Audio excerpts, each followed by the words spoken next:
Қазақтың бас ақыны Абай Құнанбайұлына арналған тағылымды іс-шара Пушкин атындағы қалалық балалар кітапханасында жалғасын тапты.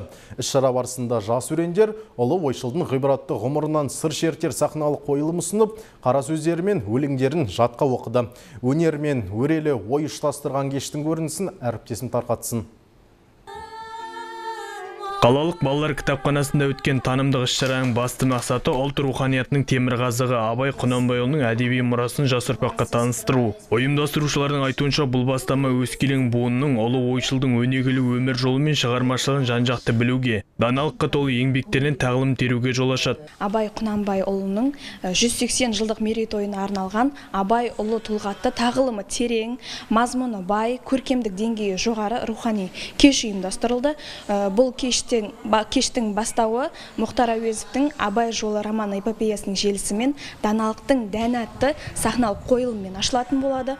Бұл қойылымда бала Ибрахимнің кітапқа құштарлығы, оның алғырлығы, Зере әженің ақылды сөздері, Ұлжан ананың жүрек жарды сөзі және Құнанбайдың байсалды бейнесі көрсетіледі. Ұлы ойшылдың тек қана өлеңдері ғана емес, сонымен қатар қара сөздерінде терең мағына жатыр. Ол тек кіші қауымға, яғни жас буынға ғана емес, үлкен буынның да өмір мәнін түсінуге, парасаттылықты түсінуге, яғни даналыққа апарар бір жолға апаратын құрал. 76 жастағы жұпар әжей немерелеріне кішкентай кезден бастап Абай өлеңдерін жаттатқан. Ол ақынның сөзін санасына сіңіріп өскен немересі бүгінде Абай оқуларына қатысып жеңімпаз атанып жүр. Жұпар әжейдің пайымынша Абай әр қазақтың жүрегінде орны бар ұлы тұлға.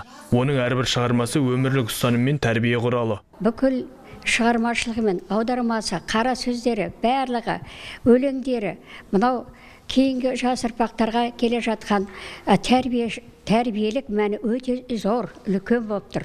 Өзімнің мысалға немерелерім сол Абайдың өлеңдерін жаттауда біз жалынбайды.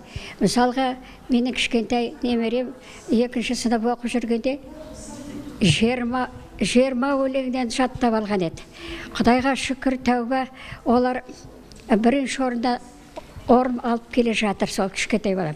Кітапханадағы іс-шараларға тұрақты түрде қатысатын Дилара Абай өлеңдерінің бірнешеуін жатқа білетін зерек оқушы. Бос уақытын кітап оқуға арнап таным көкжиегін кеңейтіп жүрген жасөспірім әдебиетке деген қызығушылығымен көзге түскен. Бүгінгі іс-шарада арнайы сахналық қойылымға қатысып, ақынның анасы Ұлжанның рөлін сомдатты. Бүгінгі іс-шара Абайдың балалық шағы туралы өтті, оның маңызы туралы өтті.